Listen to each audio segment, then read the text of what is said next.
ትናንትና በሐዋሳ ምንድነው የተፈጠረው? ንፋስ እንዲሁም ደግሞ በረዶ በቀላቀለ ዝናብና ጎርፍ ከተማዋ ስትናጥ ነበር የዋለችው። እጅግ በጣም በሚያሳዝን ሁኔታ በሰዎች ህይወት እንዲሁም ደግሞ በሰው ንብረትና በመሰረተ ልማቶች ላይ ከባድ የሆነ ጉዳት መድረሱን የከተማዋ አስተዳደር እያሳወቀ ይገኛል።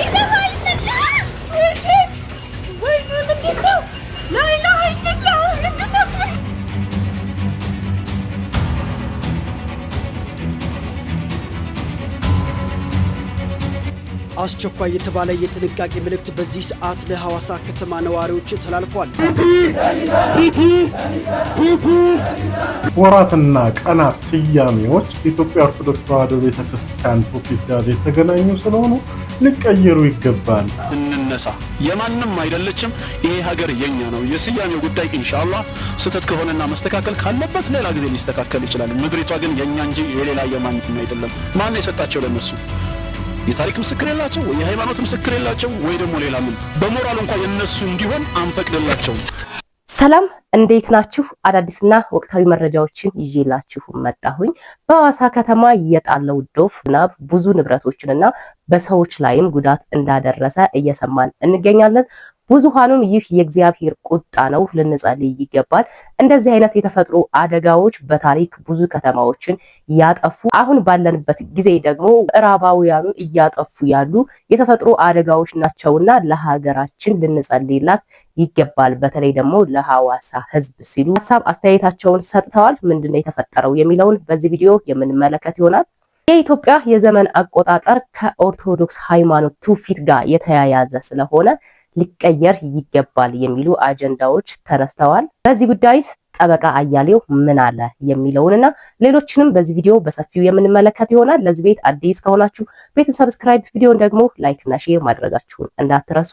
ከሁሉም አስቀድመን ግን የወሊሶ ማርያም ቅርስ ነች አትፈርስም ብለው ወጣቶች እንደወጡና እነዛ ወጣቶች እንደታሰሩ ቤተክርስቲያኗንም ደግሞ እያፈረሷት እንደሆነ የምናውቀው ነው።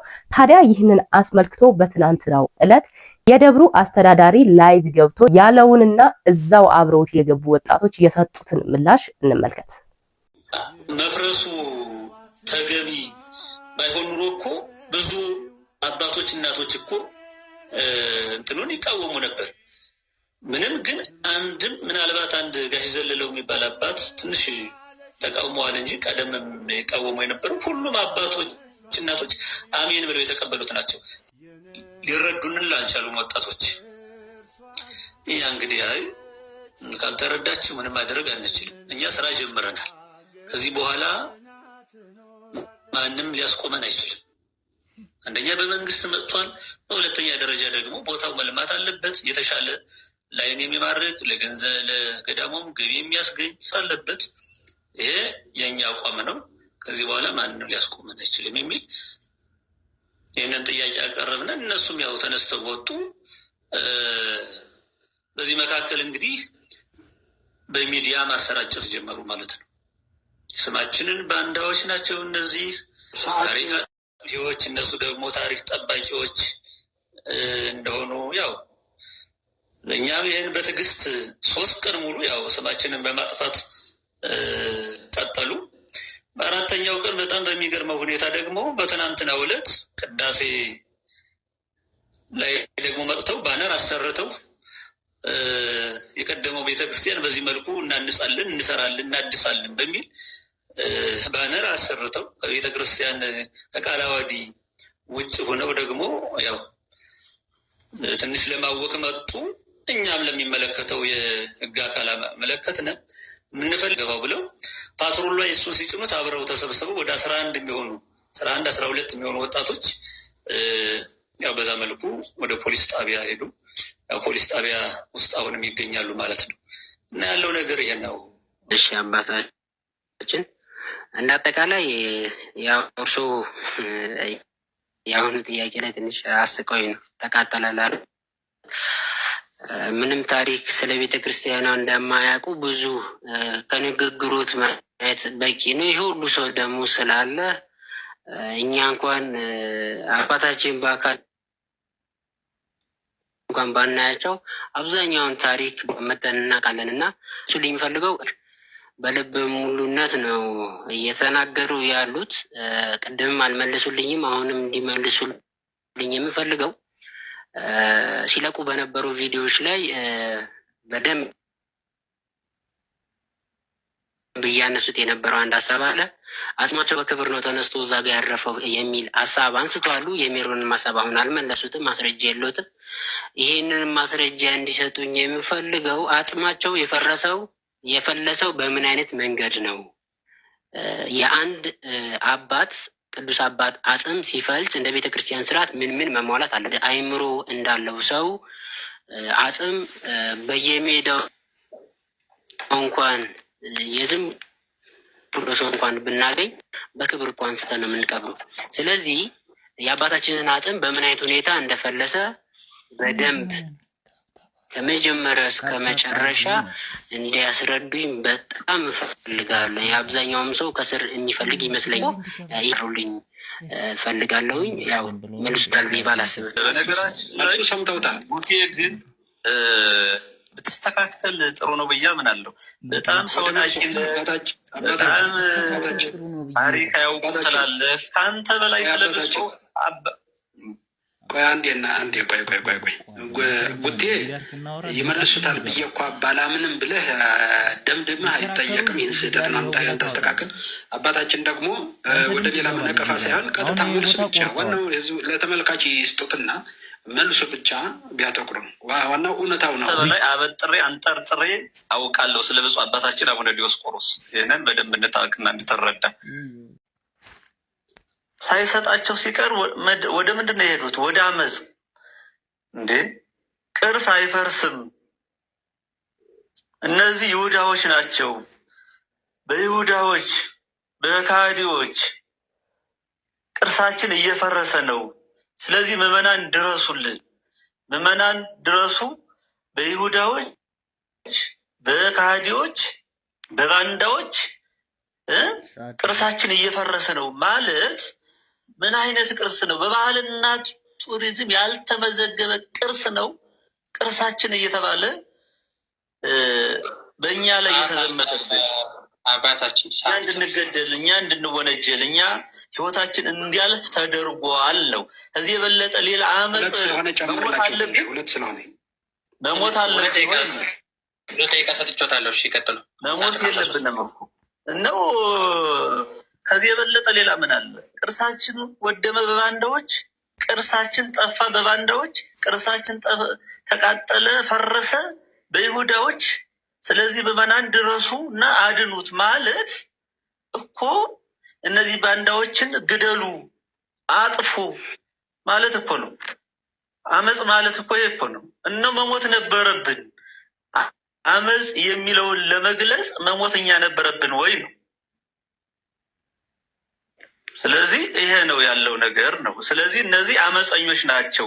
ምዕመናንን አሳስተዋል።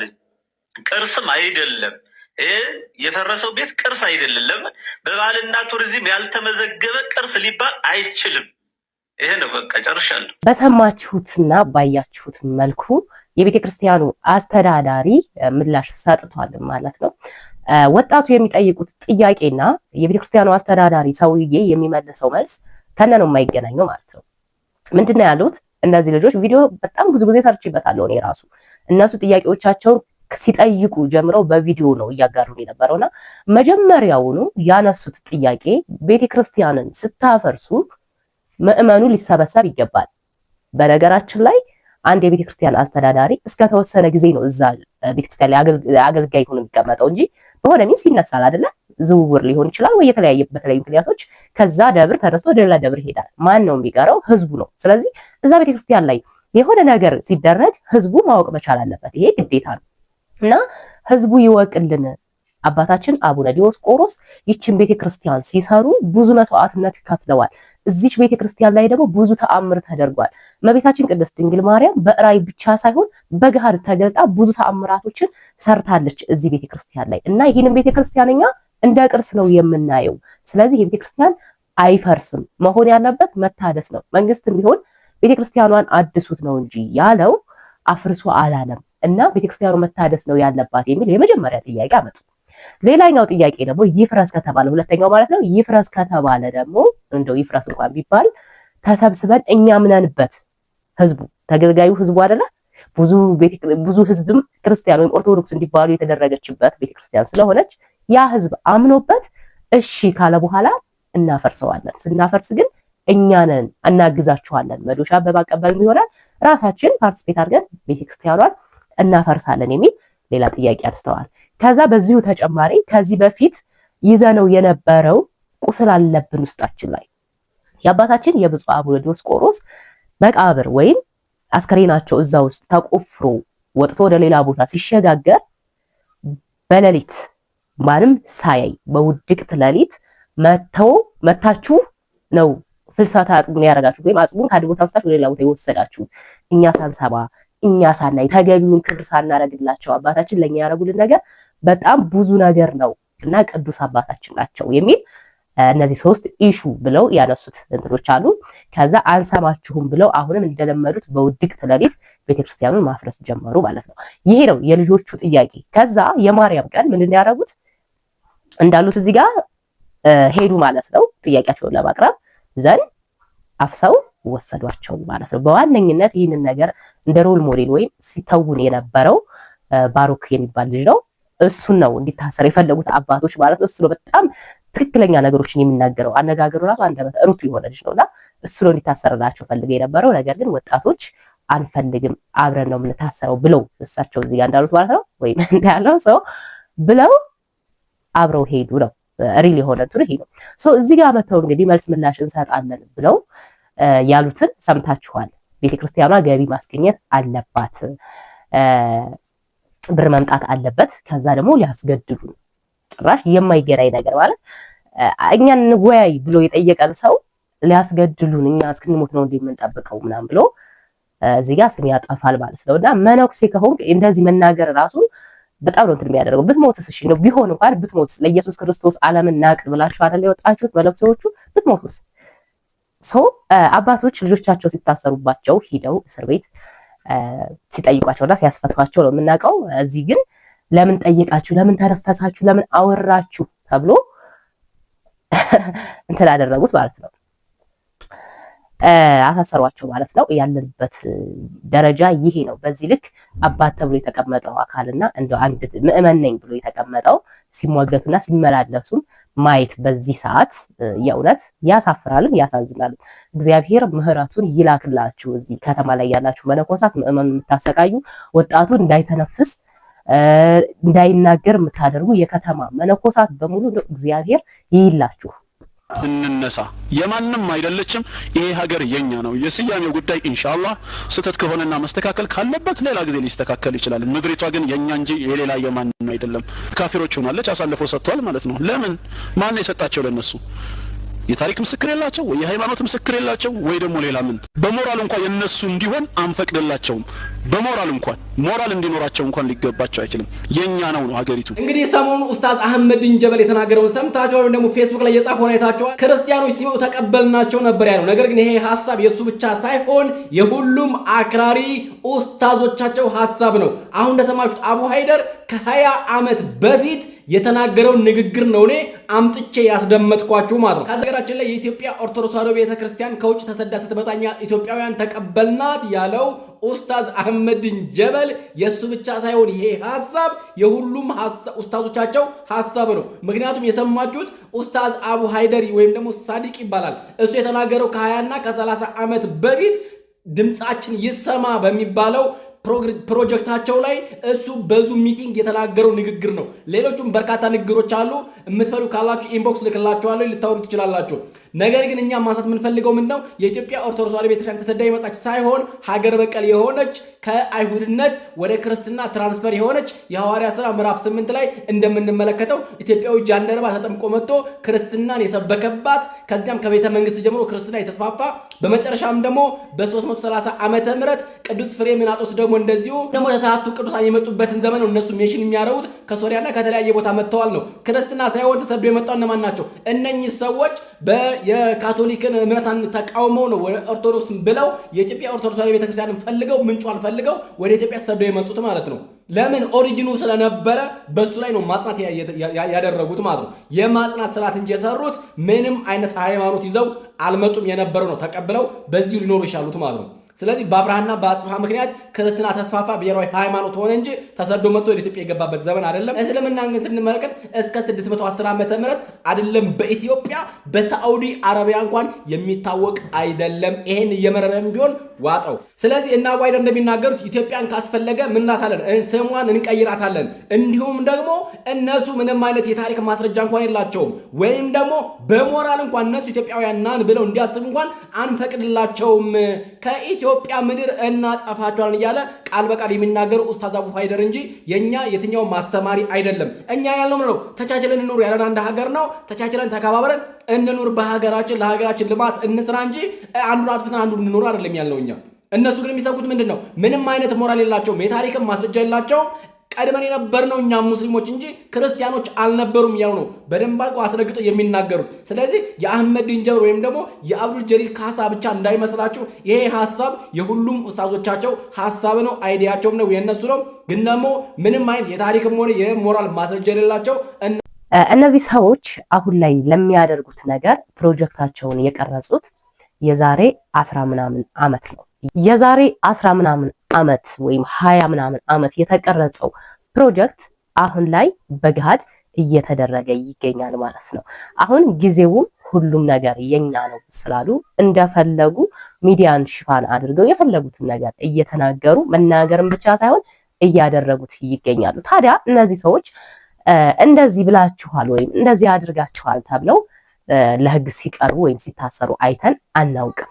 ሰው ታጥኖበት ተሲሮበት ብዙ አመታቶችን የጨረሰ ብዙ በጀቶችን የተበጀተለት ብዙ ጊዜያቶችን ያጠፋ ፕሮጀክት ነው አሁን እየተደረገ ያለው ነገር ማለት ነውና እንደው ቅጽበታዊ አይደለም። እንደው በዚህ እንትን ሆነ በዚህ ሀገር ደግሞ እንደዚህ ሆኖ ደግሞ በዛ እንደዚህ ሆኖ ስንል ቅጽበታዊ ነገር አይደለም፣ በደንብ የታቀደበት ነገር ነውና ይህንን ጉዳይ ትክክል አይደለም ትክክል አይደላችሁም የሚል የበላይ አካል አለመኖሩ ደግሞ ጉዳዩን በጣም ክፉና የሚያሳዝን ልብ ሰባሪ ያደርገዋል ማለት ነው።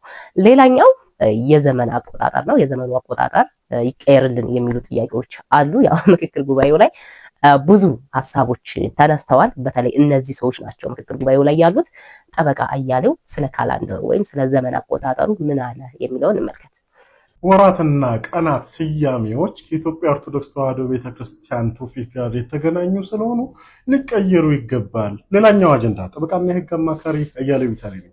እንግዲህ አጀንዳ ሆኖ እስከቀረበ ድረስ እኛም ደግሞ ሐሳብ አስተያየት መስጠታችንን እንዲሁም ደግሞ የሀገራዊ ምክክር ኮሚሽኑ ከተቋቋመበት አዋጅ እና መቋቋሚያ አዋጅ አንጻር እየፈተሽን መሞገቱን እንቀጥላለን ማለት ነው። እያንዳንዳችንም እያወቅን የሀገራችን መጻኢ ዕድል ላይ መወያየቱ አግባብ አለው።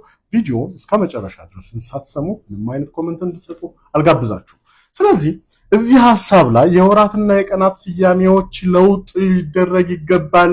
ምክንያቱም ከመስከረም እስከ ጳጉሜ ያለው እንዲሁም ደግሞ ከሰኞ እስከ እሁድ ያለው የቀን አቆጣጠር ሙሉ በሙሉ የሚመለከተው ኦርቶዶክሳዊ ትውፊትን የያዘ ነው የሚል ነው ሐሳብ አስተያየቱ።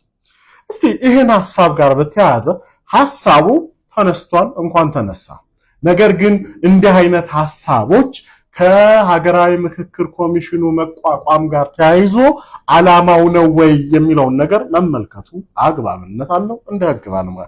መጀመሪያው እንዲህ አይነት ሐሳቦች መነሳታቸው የኮሚሽኑ የትኩረት አቅጣጫ የሆኑትን የሚያስትና እርስ በርስ ወደ ቁርሾና ወደ መጠራጠር ውስጥ እንድንገባ የሚያደርግ ነው። ስለዚህ ቆም ብለን ልንመለከት ይገባል ማለት ነው። በተለይም የምክክር ኮሚሽኑ የአዋጁ መሰረታዊ የትኩረት ሐሳቡ የሀገርን ህልውና፣ ሰላምን፣ የሥርዓተ መንግስትና የፍትህ ጥያቄዎችን በውይይት መፍታት ነው እንጂ እንደ ቀን መቁጠሪያ ያሉ የጋራ የሚያግባቡን እንደ ገመድ ያስተሳሰሩን ባህልና እሴት የፈጠሩልን የቀደምት ማንነታችን መገለጫ የሆኑትን ሐሳብ ወይም የቁርሾ ነገር አድርጎ በማከላችን ጥርጣሬ እንዲነክስ ማድረግ አይደለም። ስለዚህ ተጠየቅ ውስጥ ይገባል ማለት ነው። ሌላኛው ብሔራዊ መግባባትን የሚሸረሽር አካሄድ ነው። እንዲህ አይነት ነገሮች ይህ ሐሳብ ሲመጣ ኦኬ there is someone ከዚህ ጀርባ ያለ ሀገራዊ ብሔራዊ መግባባትን ዓላማ ያነገበ ሳይሆን የግል ፍላጎቱን ወይም ዓላማውን ለማስፈጸም ከሰላምና አንድነት ጥያቄዎች ይልቅ ስለ ሥርዓተ መንግስቱ ወይም ስለ ፍትህ ጥያቄ ይልቅ አንድን አካል ለማጥቃት እየተነሳ ያለ አካል አለ ብሎ መመልከትና በጥርጣሬ ጉዳዩን ማየት እንድንችል ያደርገናል ይገፋናልና ስለዚህ ከምክክር ኮሚሽኑ ዓላማ ያፈነገጡ ተግባራት ላይ ጥንቃቄ ልናደርግ ይገባል ማለት ነው። አይዘወይ ይህንን የዘመን አቆጣጠር በምንመለከትበት ጊዜ የዘመን አቆጣጠር ላይ ገዳ የራሱ የሆነ የዘመን አቆጣጠር አለው። ፊቼ ጫምባላላ የራሱ፣ ሲዳማ የራሱ የዘመን አቆጣጠር አለው። ጋሞ፣ ወላይታ፣ ጌዲዮ፣ ሌሎቹም አፋሩም። ታዲያ የዚህ ሁሉ ኢትዮጵያዊነትን ሊያዘልቅ የሚችለው እኮ ቀደምትም የመጣው በታሪክም በየትኛው በዓለም አቀፍም የታወቀው ይህ ለምን ጥላቻ መገለጫ ሊሆንን ይገባል? ለምን አንድ የሚያስታርቀን ጉዳይ ላይ ለምን እንዳንሰራ ተደረግን? ለምን ህመም እንዲሆንና የነበረን መተማመን እንድናጣ የሚያደርጉ አጀንዳዎች እንዲወጡ ተደረገ? ስለዚህ እስቲ በዚህ ጉዳይ ላይ የተሰማችሁን ሁላችሁም የትኛውም ወገን የተሰማችሁን ሐሳብ በኮሜንት ሊንክ ላይ ጻፉ። ለብዙዎችም እንዲደርስ ኮፒ ሊንክ ሼር ፖስት አድርጉ። አመሰግናለሁ። ምክክሩ ላይ እየተነሱ ያሉ አጀንዳዎች በደንብ አስተውላችሁና አጥናችኋቸው ከሆነ ጠበቃችን እንዳሉት ጠብ አጫሪ ናቸው። እነሱ የተሰበሰቡት ወይም የሚመካከሩት ለሰላም፣ ለአንድነት ሀገራችንን ከፍ ለማድረግ ነው አይደለ? ነገር ግን ጸብ አጫሪዎች በተለይ ደግሞ የኢትዮጵያ ኦርቶዶክስ ቤተክርስቲያን ላይ አይናቸውን እየጣሉ የሚያንዣብቡ አይነት ነገሮች እያየንባቸው እንገኛለን ማለት ነው። ከካላንደር ጀምሮ ኢትዮጵያ ትቀየር ከሚለው ጀምሮ ስሟ ማለት ነው። በጣም ብዙ ሌሎችም እኛ ስለነዛ ስለተገፉት አንገታቸው ላይ ማህተብ ስላደር አድርገው ስለተሳደዱት ሰዎች ድምጽ ይሆናሉ ወይም ይሄ ነገር በቃ ይላሉ ብለን ስንጠብቅ ነገር ግን ተወቃሿም ተበዳዩም እሷ ኦርቶዶክስ ሃይማኖት ሆናለች ማለት ነው። ይሄ የምክክር ኮሚሽን በዚህ ከቀጠለ ለሰላም ሳይሆን ለጸብ የሚዳርግ ስለሚችል ከወዲሁ እዛ ሊቃውንት ነን ወይም ሊቅነን ብላችሁ ተመጣጣችሁ የገባችሁ ሰዎች በእርግጥ የገባችሁ እነማን እንደሆናችሁ እናውቃለን። ሰው ግን ናችሁ ተብላችሁ እስከገባችሁ ድረስ በብስለት ብታደርጉት መልካም ነው። ሌላኛው በሐዋሳ የወረደው ዶፍ ዝናብ ነው። በሐዋሳ የወረደው ዶፍ ዝናብ ብዙ ንብረቶችን አጥፍቷል፣ በሰዎች ላይም ጉዳትን አድርሷል። እስኪ እንመልከተው። ትናንትና በሐዋሳ ምንድነው የተፈጠረው? ንፋስ እንዲሁም ደግሞ በረዶ በቀላቀለ ዝናብና ጎርፍ ከተማዋ ስትናጥ ነበር የዋለችው። እጅግ በጣም በሚያሳዝን ሁኔታም በሰዎች ሕይወት እንዲሁም ደግሞ በሰው ንብረትና በመሰረተ ልማቶች ላይ ከባድ የሆነ ጉዳት መድረሱን የከተማ አስተዳደር እያሳወቀ ይገኛል። ለሚቀጥሉት ቀናት ማስጠንቀቂያ እየተሰጠ ይገኛል። የዝናብ ሁኔታው ከዚህ ሊጨምር እንደሚችልና የተለያዩ የጎርፍ እንዲሁም ደግሞ ተመሳሳይ የሆኑ አደጋዎች ሊከሰቱ ስለሚችሉ በተለያዩ አካባቢዎች ማለትም ደግሞ የጎርፍ አደጋ ይከሰትባቸዋል በሚባሉ አካባቢዎች ላይም የበለጠ ጥንቃቄ እንድታደርጉና በመብራት ፖሎች እንዲሁም ደግሞ አሮጌ የኤሌክትሪክ ምሰሶዎችና በተለያዩ ሊፈርሱ በሚችሉ አጥሮች አካባቢ ላይ እንዳትሆኑም ጭምር ጥንቃቄ የተላለፈ ይገኛል። በአካባቢ ላይ ለሚገኙ ሰዎች ጥንቃቄ እንዲያደርጉ ይህንን ቪዲዮ ሼር አድርጉላቸው። በሐዋሳ ከተማና በአጠቃላይ በአካባቢ ላይ ማለት ነው በሚደርስ ዝናብ እንዲሁም ደግሞ ጎርፍና የተለያዩ ጉዳቶች ማለት ነው ህይወታችሁ አደጋ ላይ እንዳይወድቅ የበለጠ ጥንቃቄ እንድታደርጉ መልዕክት ማስተላለፍ ፈልጋለሁ። ተጨማሪ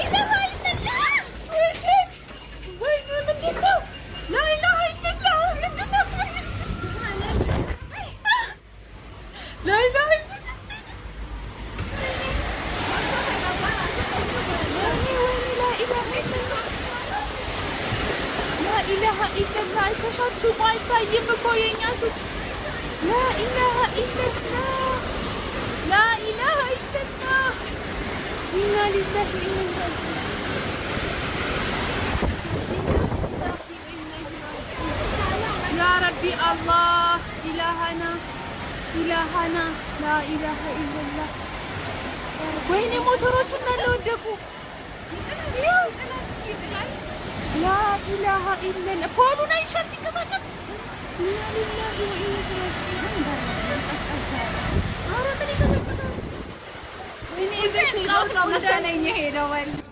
ሰፈሩ ምን ያህል እንደተረበሸ በኢየሱስ ኪት በዚህ ይሄ የቤተልሔም ትምህርት ቤት ፎቅ ነውና ጣሪያው የለም።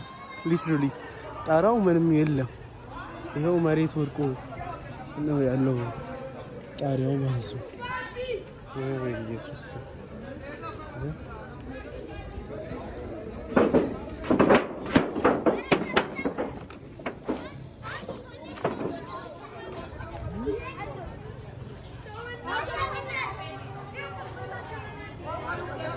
ሰፈራችን ሙሉ ተረባብሾ ነው ያለው። በጌታ እግዚአብሔር አምላክ ምሕረቱን ይላክልን። መቼም እየተፈጥሮ አደጋ እያለ ሳይንሱ ስም ይሰጠዋል እንጂ እንደዚህ አይነት ነገሮች የሚነሱት እግዚአብሔር ሲቆጣ ነው። ምክንያቱም እግዚአብሔር ተቆጥቶ ብዙ ከተሞችን እንዳጠፋ እናውቃለን። በውሃም በሳትም በተለያየ ነገር እግዚአብሔር ተፈጥሮ አደጋ ብለን እኛ የምንሰጠውን ነገር እያስነሳ ያን ከተማ እያጠፋዋል። እና ይሄ ሁሉ የሆነ ያለው የኛ ኃጢአት ምድሪቱ ላይ እየተደረገ ያለው ግፍ ነውና አሁንም ወደ እግዚአብሔር ልንመለስ ይገባል። ይሄ ነገር እያሳየን ያለው ተመለሱ እያለ ነው። አሁን ዛሬ ሐዋሳ ላይ ሆነ ነገ ወዲያ ደግሞ በተለያየ ቦታ እንዳይፈጠርና ህዝብ እንዳይጎዳ ከተማም እንዳይጠፋ ተግተን ልንጸልይ ይገባል። እላይ ያላችሁ ደግሞ ህዝቡን የምታስጨንቁ የድሃውን እንባ የምታፈሱ የምስኪኑን እንደምታፈሱ እግዚአብሔር እየተቆጣ ነው። በቃ እያላችሁ ነውና ብታቆሙት መልካም ነው። ቤታችሁ ድረስ ሳይመጣ ማለት ነው። እግዚአብሔር የሚዘበትበት አምላክ አይደለም። እግዚአብሔር ዝም ያለ ቢመስልም ሲበቀል ደግሞ በቀለኛ የሆነ አምላክ ነው እኛ የምናመልከው ማለት ነው። ስለዚህ አሁንም ቢሆን አይናችሁ ጉድ ሳያይ ንጹሃኑን የምታሳዱና የምትገፉ የምታርዱ ሰዎች ልትማሩና በቃ ልትሉ ይገባል። ያለበለዚያ ታላላቅ ከተሞች ጠፍተዋል አይደለ? ታሪክ እንደሚነግረን አሁንም እንደምናየው በአውሮፓውያኑ ላይ። ስለዚህ ያ ነገር በምድራችን ላይ ሳይመጣ ልባችሁን ልትመልሱ ወደ እግዚአብሔር ልትቀርቡ ይገባል።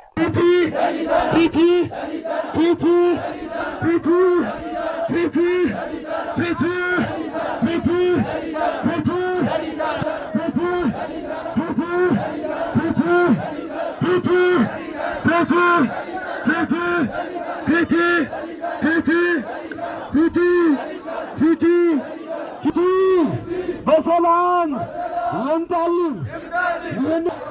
ፍትህ ለአባቶቻችን፣ ፍትህ ለሞቱት፣ ፍትህ ለነበሩ ሚዛና ከተማ አስተዳደር እንጂ ቀበሌ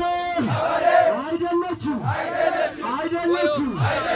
ራስን በራስ የማስተዳደር ኃላፊነት እንፈልጋለን።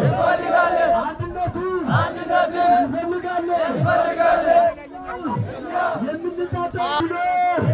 እንፈልጋለን።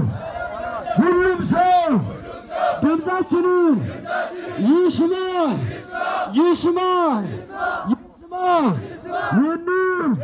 ዘኑ ሰላምን ላጡ ፊቲ የተቅበዘበዙ ፊቲ ብራቸውን አለቀ ብር ይሰማ ክፍለ ከተማችሁ ቀበሌ አይደለችም። ራስን ይሰማ እንፈልጋለን። አባቶቻችን እናቶቻችን ተበድለዋል፣ ተቸግረዋል፣ ሞተዋል፣ መውለድ አልቻሉም። ፕሮግራማችን ይህንን ይመስል ነበረ። በሌላ በአዲስ ቪዲዮ ተመልሼ እስከመመጣ ድረስ ለዚህ ቤት አዲስ ከሆናችሁ ቤቱን ሰብስክራይብ፣ ቪዲዮን ደግሞ ላይክ እና ሼር ማድረጋችሁን እንዳትረሱ። ኢትዮጵያ ሀገራችንና ኦርቶዶክስ ሃይማኖታችንን እግዚአብሔር ይጠብቅልን። ቸር ቆዩ።